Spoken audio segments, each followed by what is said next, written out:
జుట్లకెళ్ళి చూడండి వీళ్ళు. ఇంత ఘోరమా? ఇవాళ వీడియో చూసినాం హైడ్రాకి సంబంధించి.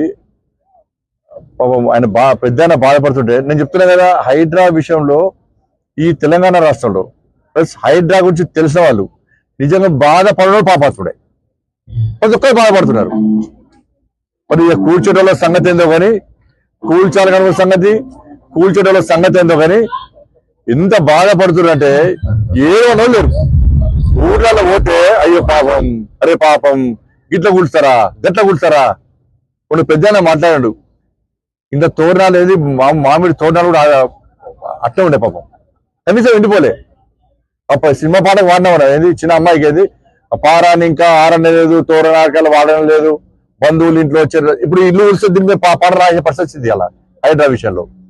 ఇంకా తోరణాలు కూడా వాడిపోలే. ఇంకా ఇలా దానికి వారం రోజులు కాల పాపం గృహప్రవేశం చేసుకొని దాన్ని కూల్చేస్తే ఏడుకు వాళ్ళే వాళ్ళ. ఇలా ఫస్ట్ తీసుకునేవాడు, అమ్మింది ఇంకోడు, కొన్నోళ్ళు ఇల్లు కట్టుకున్నది ఇంకోడు. ఇప్పుడు మొదట ఎవరైతున్నారో వాళ్ళంతా లాభపడ్డారు. మొదట ఎవరైతే కొనుక్కున్నారో, ఎవరైతే కబ్జా చేసిరా, కొనుక్కున్నారా, గుంజుకున్నారా, వాళ్ళంతా లాభపడ్డారు, వాళ్ళంతా వీకిరు అందరు.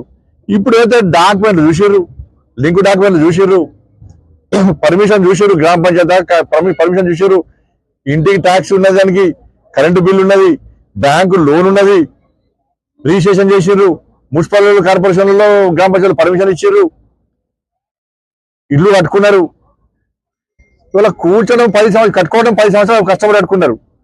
ఇలా అక్కడిక్కడ అప్పు చేసి అలా ఏదో కట్టుకోవాలని చెప్పి కష్టపడి ఉద్యోగాలు చేసి కట్టుకున్నారు. కట్టుకోవడం 10 సంవత్సరాలు పట్టింది, కానీ కూర్చోడం గంటలు కూర్చి పడేశారు.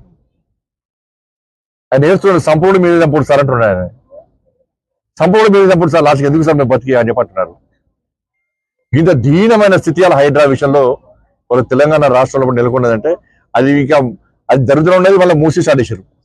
మీరు మూసి ఇప్పుడు చాదరగట్టు, మన జియాగూడ ఈ ప్రాంతంలో హిందువులు ఇట్లా కూల్స్తారు. అంజు మారుతి నగరు, మలక్పేట, ఇక్కడ ఓన్లీ హిందువులు కూల్స్తారు. మీకు దమ్ముంటే ఆ మలక్పేట రేస్ కోర్సు నుంచి ముసలంబాబు వరకు ఎంఏ కబ్జా చేసి కూర్చోరు, దాన్ని కూర్చోరు. నమస్తుడు మీకు ఓవైసీ కుటుంబ సభ్యులు చెరువులు కబ్జా చేసి పెద్ద పెద్ద బిల్డింగ్ టచ్ చేసేయండి, మీ సంగతి చెప్తారు. ఇక టచ్ చేసే దమ్ము లేదు మీకు. ఈ పేదలు